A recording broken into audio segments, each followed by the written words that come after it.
Selamat malam, selamat datang di Mencari Pemimpin, Saudara. Tingginya ambang batas parlemen yang mencapai 4% jadi tantangan tersendiri bagi mayoritas partai politik untuk lolos ke Senayan. Tapi sayangnya survei Litbang Kompas menunjukkan hanya 4 partai politik yang diprediksi lolos ke parlemen. Lalu bagaimana dengan nasib parpol lain dan apa strategi yang akan dilakukan partai politik untuk tetap lolos ke Senayan di sisa waktu terakhir? Inilah Mencari Pemimpin, nasib parpol di sisa waktu. Saya Liviana Charlisa.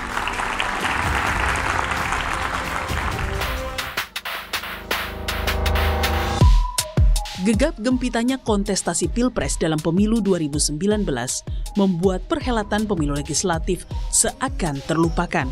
Padahal pemilu legislatif inilah yang akan menentukan partai politik dan calon anggota legislatif menjadi wakil rakyat di parlemen.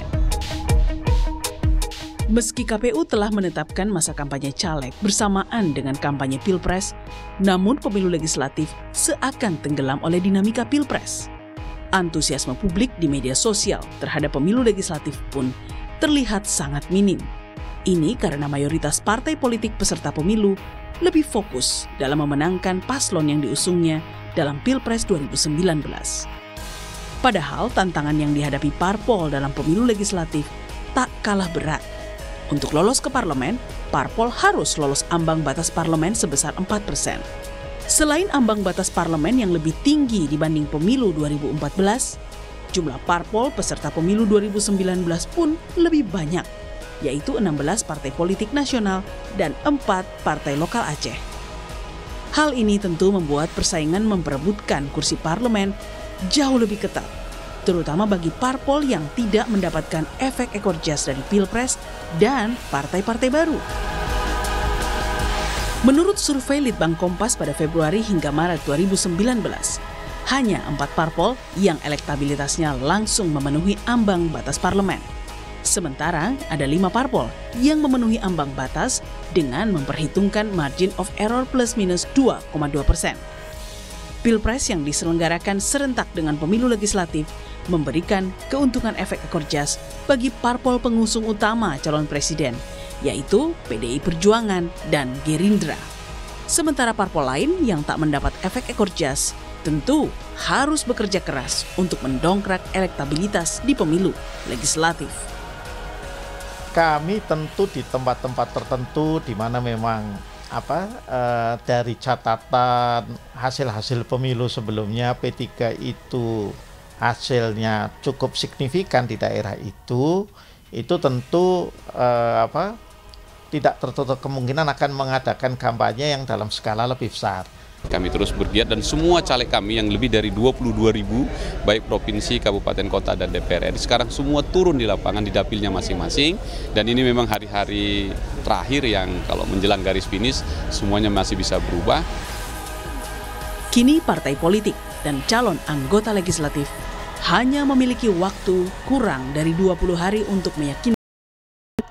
Selain mempertahankan pemilih nasional, partai politik masih memiliki kesempatan untuk merebut suara. 17 April nanti akan menentukan siapa yang akan tereliminasi.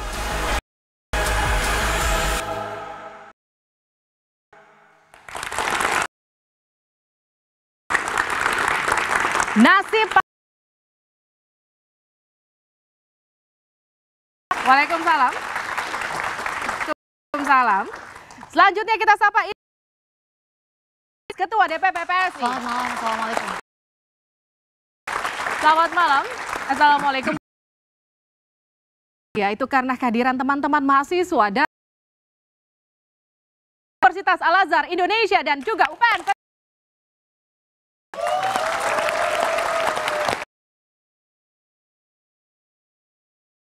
Pimpin, Anda, para netizen yang ada di rumah juga ikut berpartisipasi di Twitter ataupun di aktif dengan pertanyaan, seberapa pedulikah coblos parpol untuk menjadi wakil muda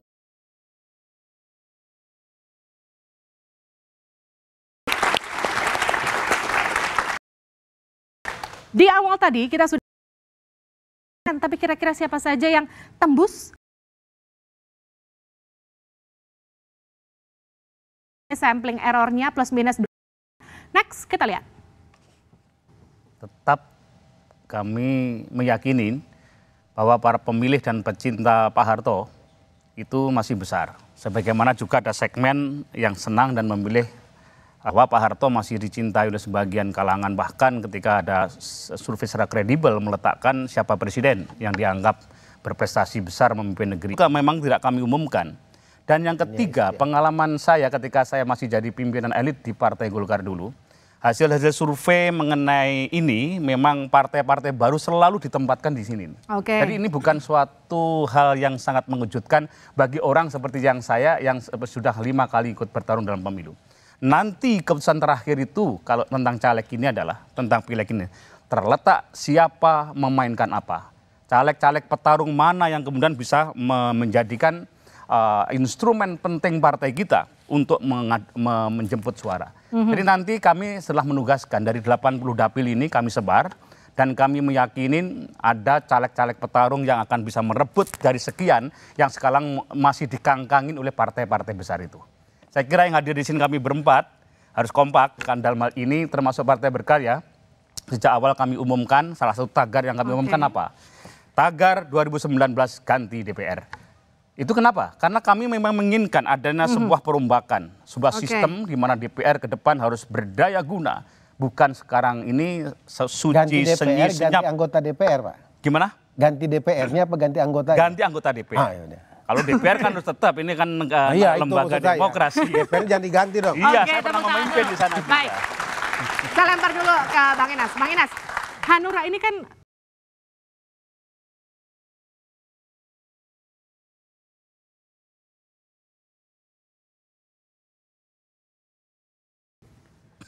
dianggap sebagai partai yang spesialis tidak lolos ambang batas parlemen secara survei ya, secara survei. Kita bicara secara survei.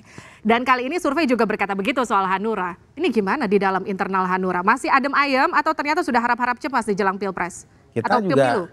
karena kita pengalaman menjadi partai yang spesialis tidak lolos survei. Jadi buat kita yang sekarang juga tidak lolos survei juga tidak ada masalah gitu. Karena juga 2009 kita dikatakan tidak lolos, ternyata kita bisa meloloskan anggota DPR ke Senayan, kalau tidak salah dengan angka 3,3 juta waktu itu. Sekitar 4 juta lah, pokoknya angkanya di 3,3%. Dimana pada satu ambang batasnya kan 3%. Kemudian pada 2014 yang lalu kita dinyatakan juga tidak lolos, angkanya cuma 1,1% survei terakhir. Kemudian tapi akhirnya alhamdulillah kita bisa mendapatkan angka di 5,6%.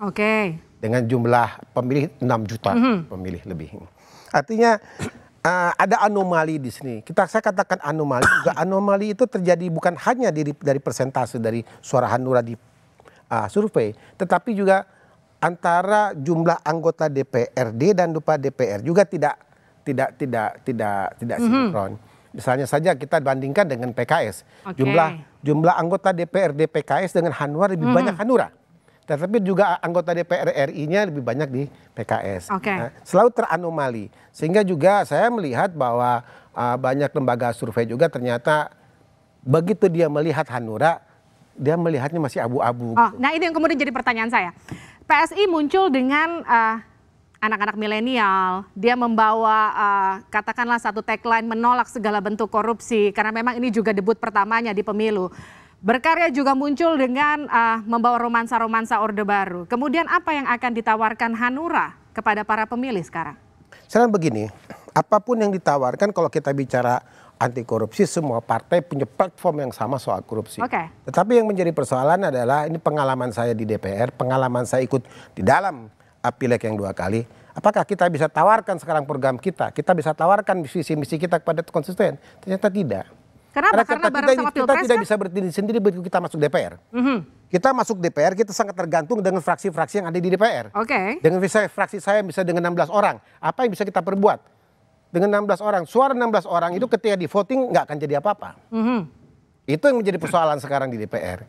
Nah sekarang yang penting bagaimana sekarang memberi pemahaman kepada masyarakat apa yang akan kita perbuat.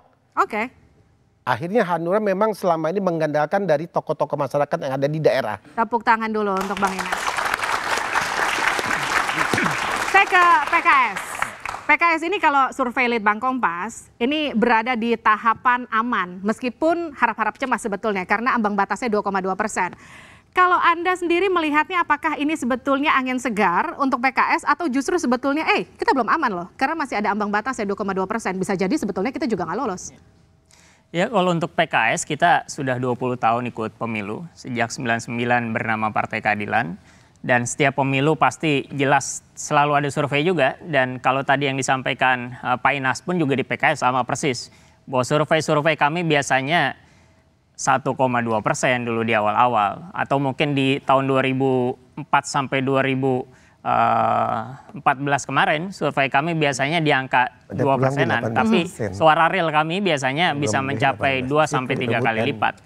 Dan kalau menurut kami survei Kompas hari ini pun juga luar biasa bagi kami, karena pertama kali PKS dapat survei dalam sejarah PKS ini sampai angka 4,5 sampai 5%. Dan kalau misalnya itu dikonversikan dengan kebiasaan survei di pemilu-pemilu sebelumnya, bukan mustahil, insya Allah PKS bisa menembus angka 10% bahkan di pemilu 2019 ini. Dan kita optimis untuk itu karena target kita bahkan 12%. Jadi merasa PKS dapat kotel efek ya dari Prabowo Sandi? Nah, kalau kotel efek sebetulnya kita bicara tentang pemilu sekarang memang pemilu yang bersejarah. Kita berbarengan dengan Pilpres dan tentu seluruh parpol saya yakin kerja kerasnya luar biasa untuk meyakinkan publik bahwa kita punya pemilu legislatif, punya caleg dan sebagainya.